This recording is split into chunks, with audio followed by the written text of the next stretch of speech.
Well, guys, I'm back at it again, like the bands.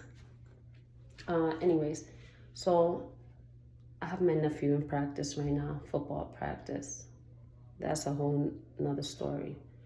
Um, I feel like I should just get this out of the way, say my story, and then eventually I'll get it professionally done. But let me just get my story out there. Um, where do I begin? I don't want to make this lengthy, so I promise you, once I get it reproduced, this video, it's not, yeah, I'm being a girl. I understand. I promise when I reproduce this video, it'll be professional and it might have more details and stuff. But for now, I'm just gonna give it to you raw. And I hope this message helps somebody out. So I ended up getting a disease. It was, we'll go back. It was April, I want to say it was April 1st of 2012. Again, in the other video, I'm going to have it perfect details. But right now, I'm just guesstimating. So let's just say it was a Friday. The first was a Friday. That's when everything started. I had just finished work and my now fiance was taking me out to eat to a Chinese restaurant. I was feeling under the weather, but I was also excited because after we finished eating, we were gonna go to the home show. He knows I'm obsessed with the home show. So it was at the convention center, Amica Center now. And I was so excited. I'm like, oh, but I'm feeling under the weather. When I'm saying that, it's like, you'll probably be able to relate. It's like the feelings of a cold or flu. When your body's chilly and it's achy and, I had a temperature, but I'm like, oh, I'm about to catch the cold. Oh my God. So we go out to eat. We go to the home show. It was great. Bought my little mop. They're always selling something. And, I bought a mop there. Anyway, so the next day, I'm still feeling the same. But I'm like, I'm not eating much. Once you're sick or when you start getting sick, it's like you don't have the appetite. And you got to like force water down your throat. So that's what I was doing. And I had gone to buy some ibuprofen because ibuprofen has always been my choice of medication. Not because I necessarily knew what ibuprofen was for. I didn't know, okay, it's for fevers. But that was about it. And even if I had a headache, I just ran to ibuprofen. I don't know. That was just my choice of drugs. The one thing I do want to say, though, is I do recall my mom always stressing me out. Before you take any pills, you got to make sure you eat. Now, that is actually really true for ibuprofen. You should have food in your stomach before you take it. Quote unquote, the label says. Or was saying at the time. So I had her in my ear, but I'm like, it's 400 milligrams. I'm going to take it every 6 hours or whatever the instructions were. So I started. This is Saturday. Sunday, feeling the same. Temperature a little higher. Now I got the chills. And I know I got to go to work on the next day. Now, my fiance was saying to me, oh, you should call out, you shouldn't. And I'm so tenacious, so hard-headed. And I loved my job so much. I hated someone else doing my job for me. Especially when you're in sales and you have a route and your customers know you and they have this type of trust with you. So just to give you more clarity on that, I had already been in the company I was working for 3 years. I had established a great relationship with my with the liquor store, package store. I don't know where you guys are from, but we call them liquor store. Some people call it package store. I had already a relationship with most of them because initially when I took this job, it was servicing primarily ethnic community, African American, Hispanics, south side of Providence, Broad Street. A lot of my liquor stores were there. So therefore I knew, I had already known liquor store owners from the job before because I worked for a different beer company. So this new beer company,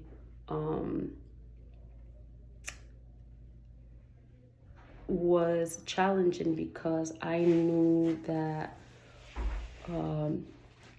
in that territory, the stuff that I was selling would not sell as well as other premium brands. It's just not something that in our community, people go to the coolers and say, I want one of these, okay? Eventually, I'll tell you everything with the edited version. But anyways, so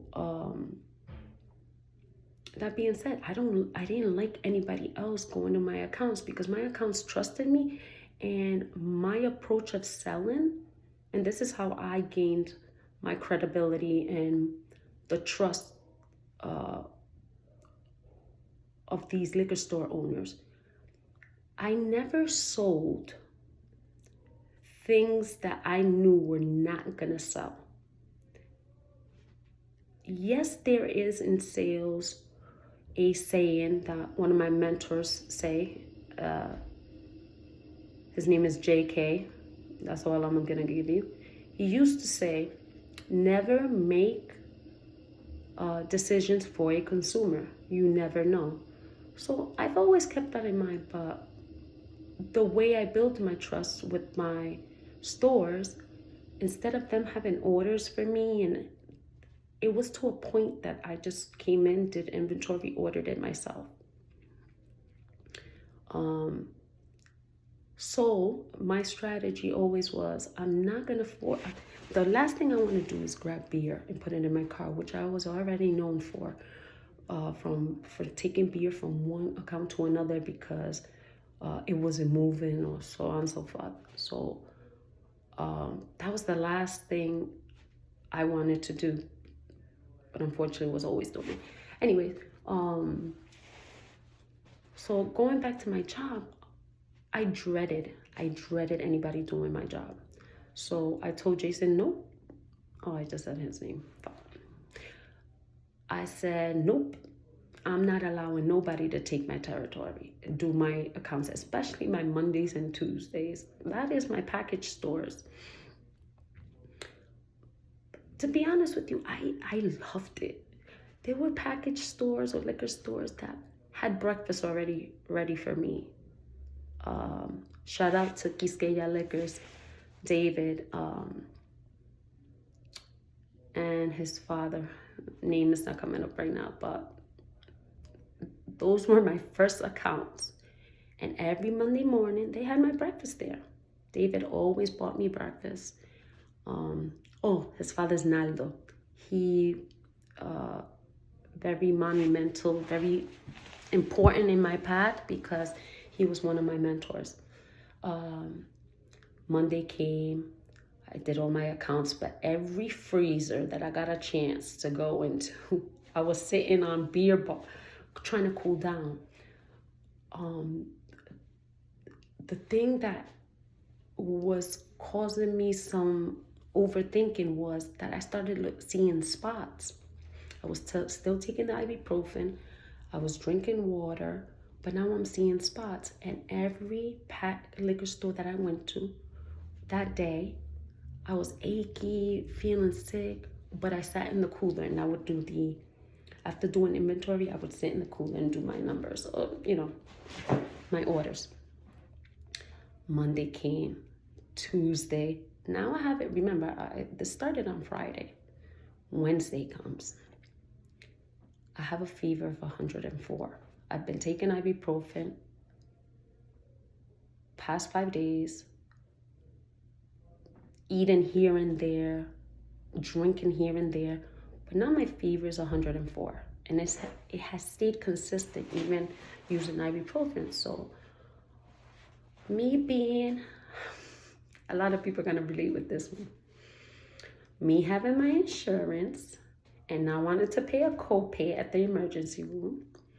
I knew the loophole was if you go to your primary doctor and he gives you a script to go to the emergency room, then you don't have to pay a copay. A copay for the emergency room at the time, if I'm not mistaken, it was $250. I did not have it. And my relationship wasn't serious enough with, I'm sorry, I take that back. We had already been together a year and 3 months, so, but I wasn't about to ask him for money knowing his financial situation. So anyways, so this is the middle of the night on Thursday morning, like 3 a.m. I said it to him. I said, can you please take me to the hospital? Take me to my doctor. I just want him to give me a script so I can go to the ER. For him, that was kind of crazy. Like, why would you not just go to the ER? And I don't think I even wanted to tell him about the copay. So I just said, take me to my doctor and I'll get a script. Plus, I need to get to the emergency room because I'm dehydrated. Now I understood why I was seeing spots. Even though I was drinking water, I was seeing spots. I go to my doctor early in the morning. Jason takes me. And next minute, you know, me and my doctor are kind of having like a little back and forth. I'm going to tell you this, guys. If you could get something from my story, you know your body. You understand your body. Maybe not all the things, but you are the one feeling sick. So I am compassionate with people that suffer chronic pain that maybe doctors can't pinpoint why. I'm with you, because the back and forth I had with my doctor was in regards to him thinking I was having the flu. I'm like, it's not the flu. Here's a Z-Pack. I believe it was a Z-Pack. It'll calm down. I'm like, this is not the flu. Can you do me a favor, my sweetheart? Because I love my doctor. I still have him, by the way. I love my doctor. He's Spanish too, so we relate. Can you just give me the script? I have the script. He gives me the script, 104. I get to the emergency room. I was taken right in. As soon as I handed in the slip, I don't remember if it was because there was nobody in the waiting room, but I just know that I went straight into the back. Now I know when you have a fever, guys, whenever you have a fever or someone has a fever, I never understood it until I went to the, even after my situation. It just means your body is fighting something. Danger, danger, danger. A fever is saying you have, there's something going on in your body and your body's trying to fight it. That's why you get temperatures. So immediately I was put on an IV. As I got put on an IV, and you gotta, guys, you have to understand, this is a story based on how I remember it. You understand? Like, some people are like, say stories and somebody else says, it wasn't like that. Listen, this is based on my memory. If it was false, if it didn't happen, it doesn't really matter. But what I remember, I'm going to say. I am sitting on the bed, the cot, with an IV. I see Jason getting pulled aside with a bunch of doctors in white coats or nurses and stuff. Guys, this is when the human part of me kicks in. I don't need your opinion. I'm saying my truth, and exactly as raw as it was. I immediately thought the racial card. He's white, I'm dark. They probably think he's smarter than me.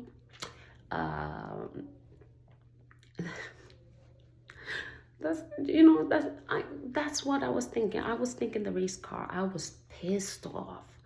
Like, why would they be talking to him? Like, I'm the one sick. Do they think I'm not capable of explaining what's happened to me? But I did start overhearing the conversation because I'm like, let me see what they're saying. What do they think? I'm hearing a doctor. I didn't hear it all, but now I'm hearing a doctor say, has she been out of the country? No. Has she been around anybody? Like asking different questions about the activities I was doing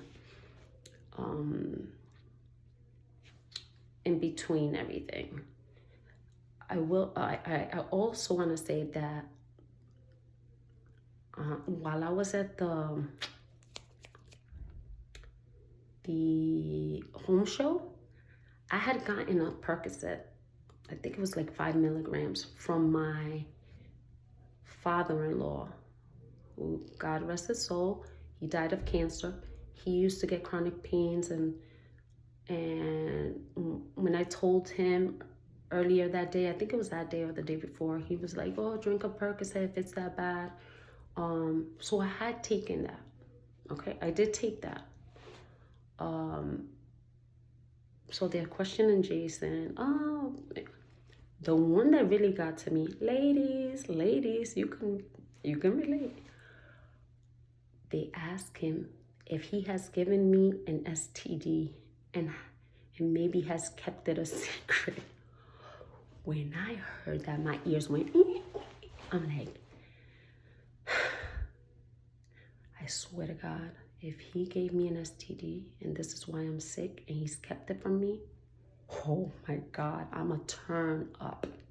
If you don't know what turn up means, it's Ebonics. Look it up. I'm not going to explain right now. I see him say no. I'm like, okay, better not be keeping something from me like that. So I go back into my thoughts and I'm like, man, what's going on? Why would they be investigating? Why so many doctors talking to him? From there, I can tell something was wrong with me because of people's expressions, but my eyes were jaundiced, and it was like, whatchamacallit, like yellow. There was mucus on my eyes, so my vision was now really blurry. I don't know where that started coming from, but it didn't happen that moment. It had started, I want to say, the day before, but it just got worse. At that point, they must have put morphine in my IV because I wasn't feeling any pain. Like, I'm sane. My opinion, I was sane in the brain. They must have put morphine because I didn't feel any pain. And what was happening to my body that I didn't know was my lips were swollen and I was blistering. Like, okay, I'll give you an example. When you take a curling iron or anything and then that bubble up, my entire body was blistering. I don't know what's happening because I can't really see my body like that. And I believe it was starting in the back. If I'm not mistaken, in the back, or I don't know. So I'm blistering from the fever. Instead of the fever going down, it went up. So high that doctors move swiftly in explaining to me what was going on and that I had to get put in the ICU. And this particular hospital didn't have an ICU. So I guess the conversation with Jason and doctors and my mom and everything else was there was a debate whether to keep me in Rhode Island Hospital or send me to Mass General, which Jason is from Massachusetts, so therefore he, in his opinion, the best doctors are over there. Plus, it's close to Harvard and MIT. So, but I really wasn't caught up into that conversation because that was a conversation between my family and Jason. So I would have to ask them what the exact details. Anyway, so they tell me this, and I guess they made a decision. They tell me how my body is burning. But for a person, it's like if somebody said to you right now, you're here talking normal, watching this video, and somebody looks at you and says, oh shit, excuse me, you're blistering.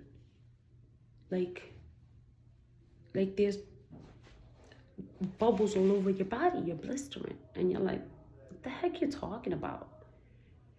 And you end up going, actually, I'll choose a better analogy, but just, in the next video, just know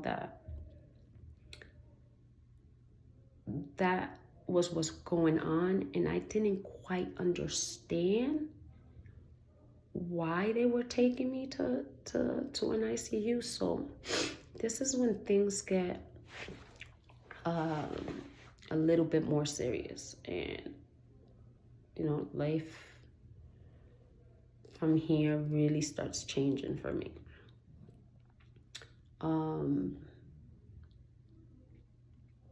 I remember sitting in a room. They had taken my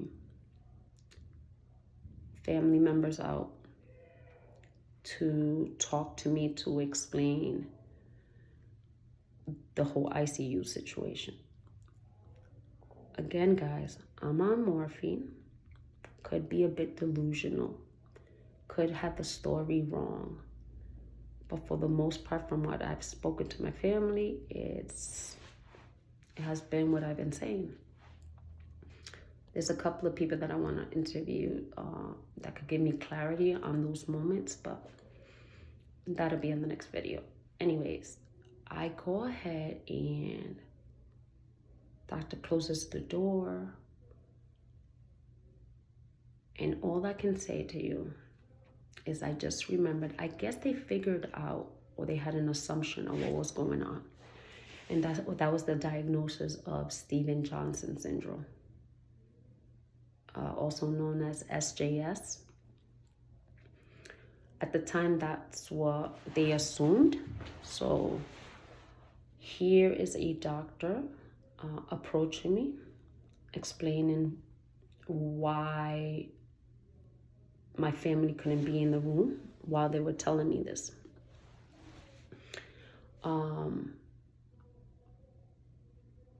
And at that point, I was told my death sentence, which was, we have to induce you in a coma, put you in ice or cool down. Your organs are shutting down from your fever being so high. Picture dissecting or understanding that you're burning alive, and that your body has second-degree burns, and you just went to the hospital for a freaking fever, and dehydration. Now I'm told this. The worst part about it is, this is how logical I was. Doctor says to me, this is a disease that happens 1 in 3 million people. 1 in 3 million people. So now I gotta think of this too. I'm already doing the math. Well, Rhode Island is a population of a little over 1 million. What do you mean I got a disease 1 in 3 million? What is going on? All I can tell you is next minute I'm putting a will together, signing a trust. Doctors are asking me who do I want to be in charge of my belongings, like the house I owned and the car, and all this is happening. Mind you guys, I have to process all this information, and here I know, here I am about to die, pretty much. I'm signing a will. Now, think about this. We're putting a trust together. Think about how many people go to the hospital, and you have to sign a will or put together your will. How many people? So you understand the severity of my situation. I couldn't see it. I was trying to process as much as I could. So now I'm really feeling like I'm crazy. Like 1 in 3 million people. My job, I guess, when you do all the paperwork when you start in a company, it's almost like a social security. I'm not sure. I'll tell you in the next video, but that would grant my survivor $50,000. So, just to make this a little bit shorter, sign the paperwork, and now the other side of Heidi comes out, the conspiracy Heidi. Now I'm thinking this is a sci-fi movie and that the government's trying to do something with me, experimental. My head, because I couldn't comprehend how you telling me that I'm going to pass away, and that there's a big possibility I'm going to pass away, and asking me to put my trust together at the moment. And it was just so much that now I'm like, this is bullcrap. I'm being taken into a lab, and that's what they're trying to do with me. I'm an experimental project, blah, blah, blah. When I tell you, that's all I could think, because it's like not possible that all this is happening. I remember, and he can witness to this, I don't know how, when the ambulance came to get me, so they decided to keep me in Rhode Island because of my mom would have to transport to Boston every day to see me or to be with me. So just Rhode Island Hospital made sense. Anyway, so now I don't know how the hell I grabbed my phone, but as they're putting me in a stretcher going, I'm screaming. I'm sorry, Mom. I'm screaming at my mom saying, if I die, it's your fault. You're letting them take me. You grieve with that pain. You're the reason I'm dying. I said words that I can't even imagine that they came out of my mouth, but I was so angry and confused. I took my phone. I called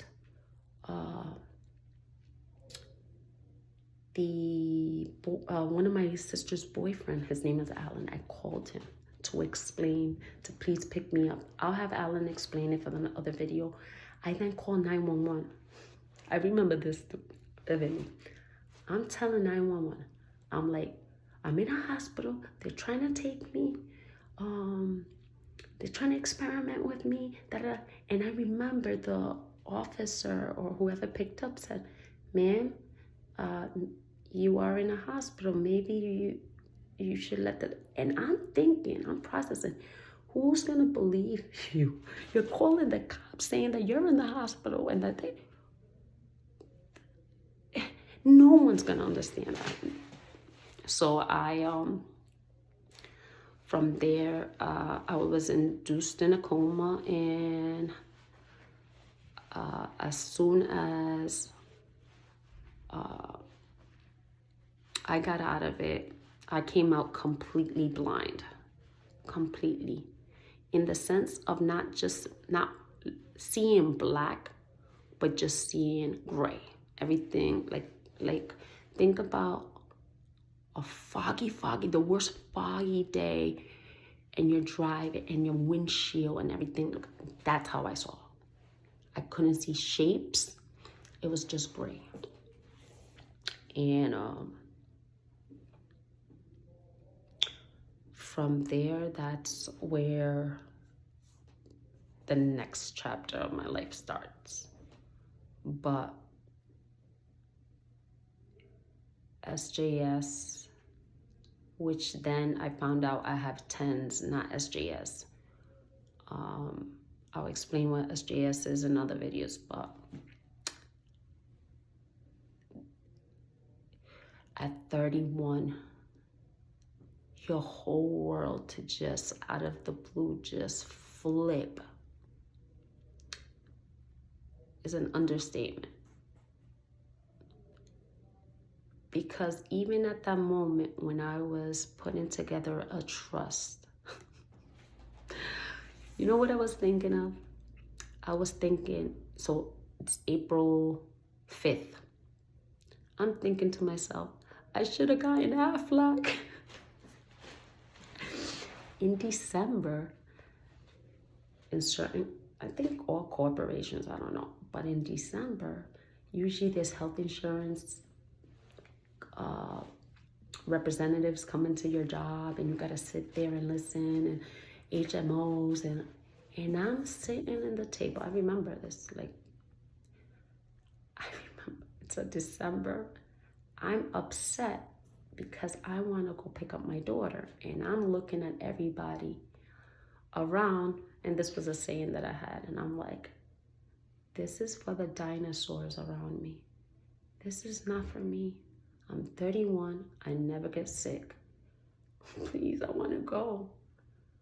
And I'm like, now I got to hear the speech of Aflac, which I should have done it, but I was too arrogant, and I just didn't know better, you know?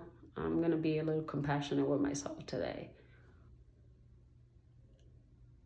I should have gotten Aflac. I should do a commercial. I should have gotten Aflac, because in those moments, while I have to register my will, the trust, and this money that was going to be handed to my daughter, and my property, had just bought a house, I want to say like 5 months prior. No, I'm sorry. No. It wasn't 5 months prior. I had already bought a house. It was more than a year. And here I am about to go. I was just on top of the world in December, bragging. I got my house. I got a man. I got a nice car. I got my dream job. Because I'll be honest with you, if this did not happen, I would still be working with the family I was working for. In my mind, I was going to be the first female manager. But I had to work on a lot of things, but that was my goal. I was going to be the first female manager in 100 years that company has been going. So everything was just perfect, guys. Just like that, I'm in a cart going into like an ambulance facing death.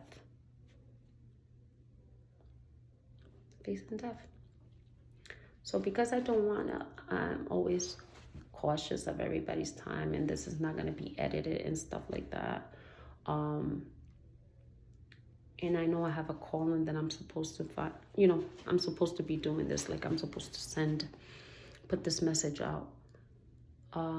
Please look up, meanwhile, SJS, what it is, how people look while they're in those situations. And though you don't see scarring on me, you have to understand it's been 11 years.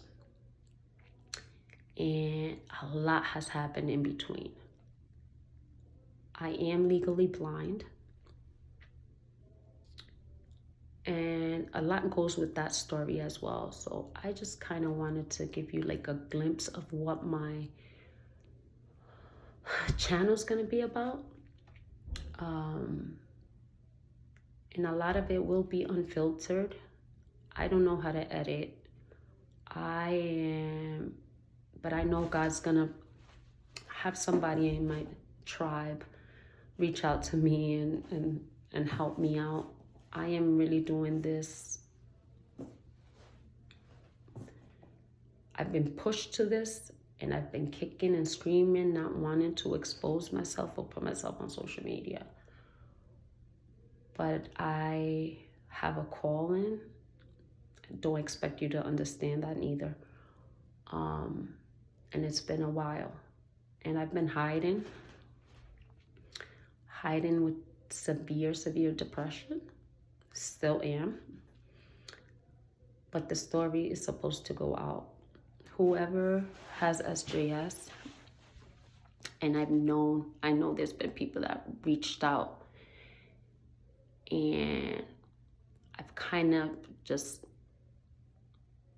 didn't want to answer calls, didn't want to explain, just because it's such an overwhelming feeling when you first deal with it. I was still dealing with it even after a year. You understand? Like, it doesn't go away. So I just felt like, what am I going to tell these people? Like, how am I going to comfort them? So instead of helping, I just hid behind doors. From the social Heidi butterfly to isolated, mad,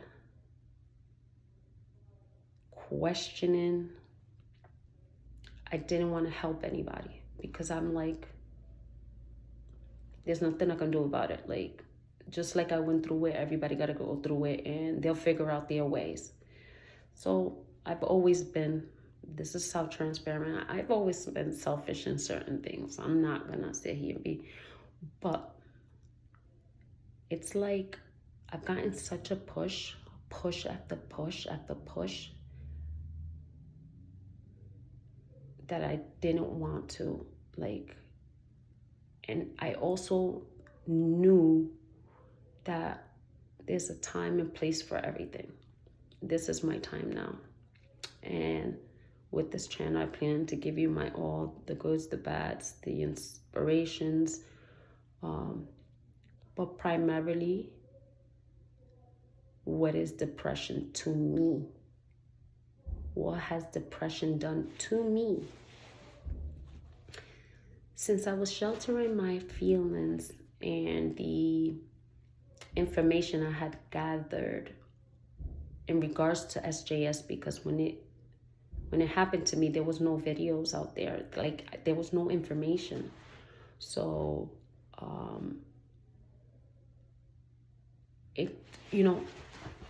I overstand I could have helped somebody even with the little information. But when you're depressed, especially the way I am, it's unexplainable. Like, I can't explain it to you. I just want to say I love you all. I hope this reaches out somebody. I will continue with my content because it is a calling. I was fortunate enough to get to know my purpose, and